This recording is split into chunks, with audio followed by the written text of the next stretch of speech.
The eagle-eyed viewer has already spotted that this is, of course, a Rolls-Royce Phantom Drophead Coupe. And the fanatics amongst you will also know that we already have a film out on this car. Alex drove it on the mean streets of London and told you exactly what it's like to drive. And spoiler, it's awesome. If you haven't seen that film yet, I urge you to stop this, find that one and watch it first. Because today we're not looking at this car specifically, but we're looking at the world it inhabits.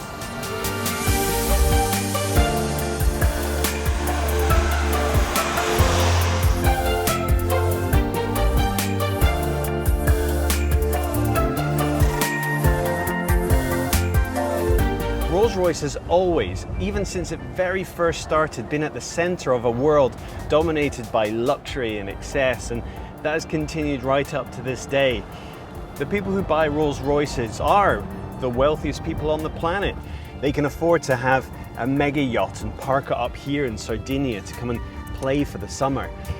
And that's the world that we're looking at today. Just how do those people live? Rolls-Royce have been kind enough to give us a glimpse into that world. And before they do, they've given me the keys to one of their babies.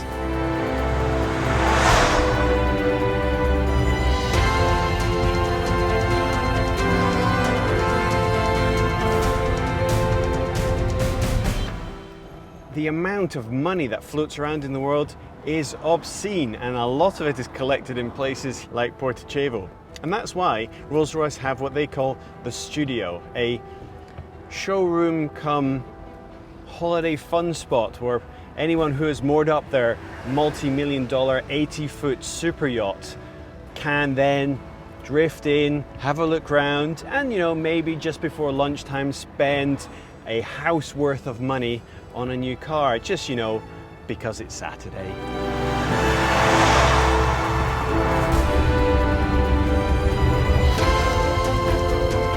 Now, a Rolls-Royce should feel at home wherever you drive it, but a drophead you want to drive in the sunshine, and in the Mediterranean, that's where you're going to find it in abundance. So even though these mountain roads are pretty narrow, and even though the Italian drivers coming the other way are quite treacherous, it is still a pleasure to throw around. This is one of those driving experiences that you remember. Top down in a Rolls, driving in the Sardinian mountains. Today's a good day.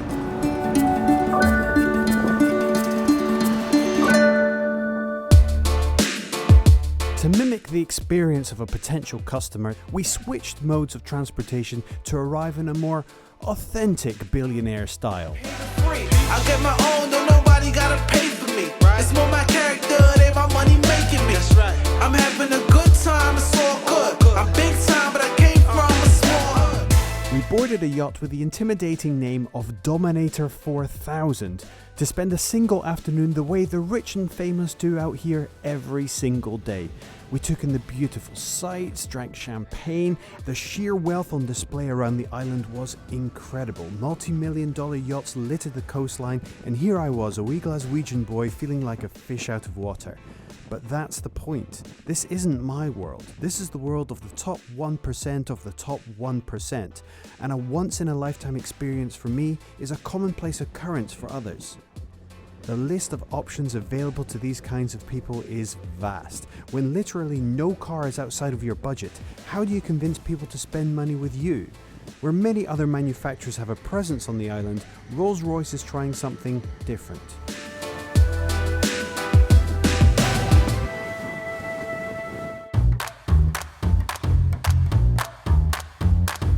So with my feet back on dry land, it was time to check out the Studio. Looking more like a private members club than a showroom, the Studio welcomes passers-by at the marina to come in, enjoy a drink, have a chat, and take in not only the products on offer from Rolls-Royce, but from artists, caviar vendors, or even take a virtual tour of that new yacht you've been considering.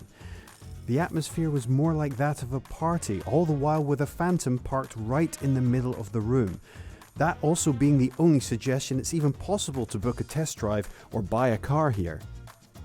We do a lot of our driving in London, and a lot of Rolls-Royce customers will find themselves there or in similar cities across the world on a regular basis. But it can be hard to get potential customers through the door of a showroom when they are there in the city to do work. Out here though, after spending a relaxing day out on the water, this is a nice place to roll up at and spend a little money on a new toy.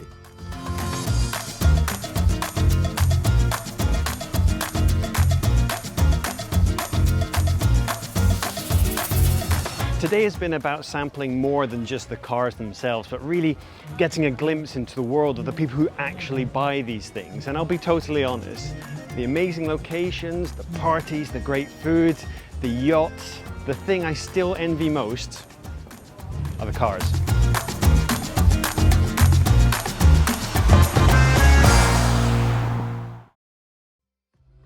So send me a message,